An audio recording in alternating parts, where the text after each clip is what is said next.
Սիմոնյան եւ արդեն ծանոթ կլինեք պարոն Ռուբեն Վարդանյանի ուղերձին, աուդիո ուղերձին,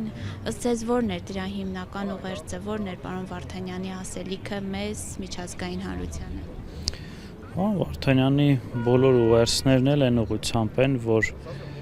ակնհայտ անարդար դատավարության եւ շինծու դատավարության շրջանակներում միակ հնարավորությունը որ կա դա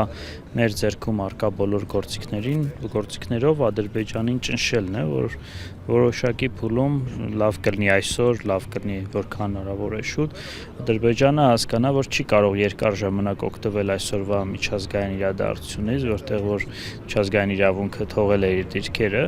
երբ որ արդարությունը եթե ոչ այսօր, ապա վաղը իրականանալու է եւ մենք ունենք այստեղ առաքելություն որպես մարդ, որպես Հայաստանի Հանրապետություն մեր ձեռքում արկա բոլոր գործիքները օգտագործելու, որպեսզի կարողանանք մեր քաղաքացիներին պաշտպանել թշնամական պետության բանտում, որտեղ որ նրանք ենթարկվում են խոշտանգումների անմարդկային վերաբերմունքի։ Հիմնական ուղերձը եւ պարոն Վարդանյանի եւ մեր մյուս գերիների, ովքեր այսօր Բաքվում են, նրանք էլ լրելյան են այդ ուղերձը ուղարկում, որ պետք է պահել ազգային արժանապատվությունը, պետք է պահել Հայաստանի Հանրապետության սահմանադրությունը, որտեղ պետությունը ուղղակի պարտավորություն ունի պաշտպանել սեփական քաղաքացիների իրավունքները, եւ մենք բոլորս յուրաքանչյուրս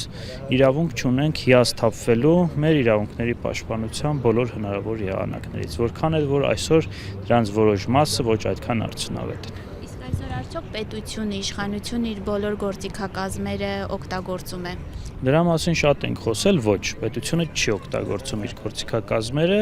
եւ ցավոք սրտի փորձում է արդարանալ, ինչու չի օգտագործում։ Մենք բազմիցս նշել ենք, որ կա ՄԱԿ-ի արդարադատության միջազգային դատարանում հնարավորություն այդ գործիքները օգտագործելու, կա ՄԱԿ-ի մարդու իրավունքների պաշտպանության տարբեր կոմիտեներում այդ գործիքները օգտագործելու, եվրոպական հարթակներում, քաղաքական, դիվանագիտական մի շարք լծակներ, որոնք այսօր Հայաստանի Հանրապետությունը չի օգտագործում, խախտելով սեփական սահմանադրությունը առ պաշտպանություն սեփական քաղաքացիների։ Իսկ ինչու չի օգտագործում։ Չի ուզում, չի կարողանում։ Դա պետք է հարցնեք այսօրվա իշխանություններին,